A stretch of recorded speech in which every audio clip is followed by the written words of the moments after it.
this is what I want to do with my life. And I was 6 years old.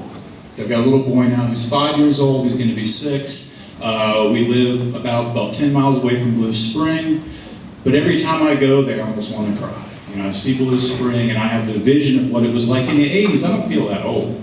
And just seeing the changes of what I've seen in my lifetime.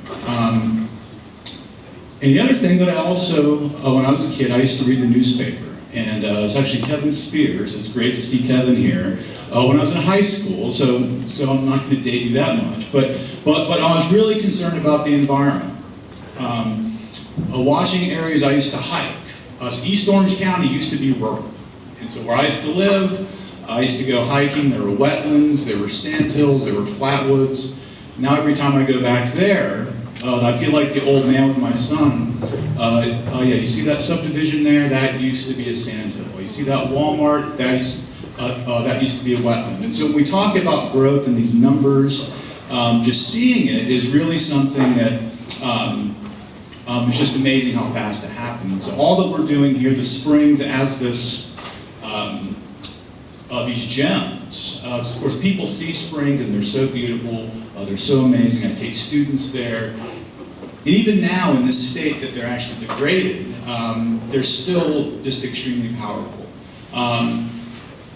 And so what I wanted to talk about here, just kind of set the stage here, of the importance of really the media and holding us accountable, of course holding everyone accountable, and also telling the stories about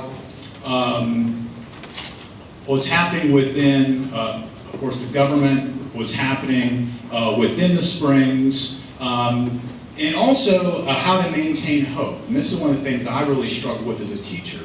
Of course, teaching environmental science at Stetson University, that we teach all these very depressing things about the environment, but how you still inspire hope. And so really, when journalists have this responsibility, they have ever since the start of our country, and there's this changing landscape. And so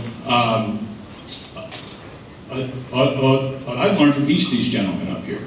So I've read their work, I've been informed, and so I'm really excited to hear about what they think of their craft, what they think about the future, and what it all means for us here. So let's go ahead and start up here. Who are we starting with here? I guess we're starting with Bruce Ritchie. Let's go and let Bruce start. Thank you very much. It's great to be here. This is a great event, and I really appreciate Bob Knight and y'all for putting this on. I wish something like this had existed when I was covering Springs back in Gainesville in the early 90s. It was early in the Springs awareness.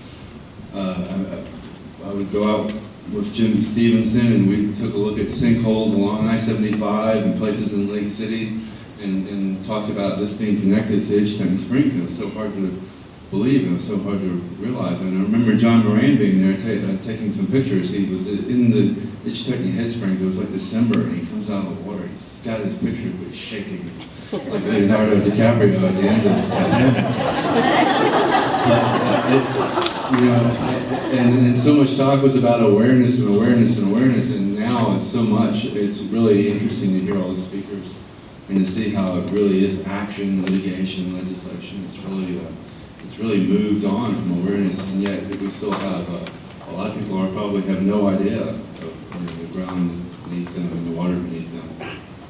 I don't see very many people here that were at the Associated Industries of Florida Water Forum last week in Orlando. I think Tom Frick might have been at both places. But it's been just a huge week in terms of water, just statements that people are making. Adam Putnam said this week, that strong agriculture is needed to counter urban sprawl. The 1,000 Friends of Florida talked about losing 2 million acres of agriculture. And I'm here to tell you what people are saying elsewhere, okay? Messenger.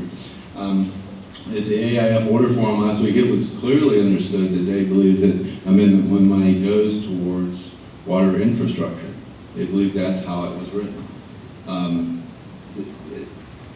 The DEP's Ryan Matthews said that there's 800 million gallons a day of water now being used in Central Florida, and that they're going to need 1.1 billion gallons per day 2035.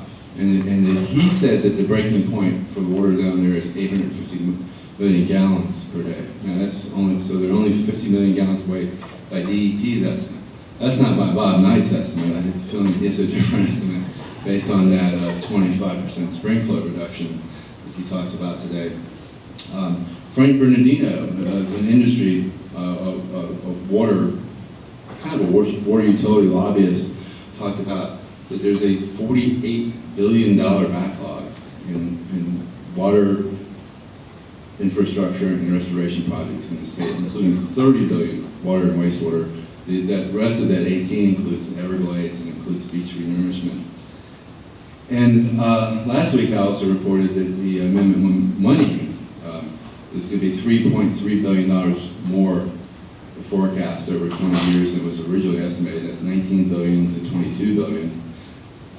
You better get to it fast because when you look at these other numbers, and I'm telling you what it is. I'm up at the legislature, I'm at the Capitol every day, and when the legislature's in session, and I'm covering all those Republicans and all those Democrats and all the water industry, the utilities, the agriculture industry lobbyists, and I think John Joplin with the Alliance said earlier, he was asked, what do he thinks these people think?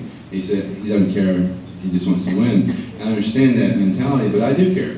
I'm interested in what agriculture is. I mean, people, our readers are also, they want to protect springs, but they want cheap food, they want cheap gas, and they want good schools, and they just want they want everything. So it all somehow fits together, and I'm up there trying to tell all that story. It can probably just be discouraging to you all, and sometimes it gets some criticism toward me. But that's just what journalism is. I disagree with Mary Lee when she said we're against mass production. No, we're for mass production in the media. Mass media is what we want. And but I will say, she said art isn't free. Well, journalism isn't free either, and that's kind of a tough thing to accept. I need one more standing ovation. But I appreciate, it's great to see so many of y'all here, and it's great to hear the stories and the work that y'all are doing. And I'll let Whitey Merkel have the rest of my time.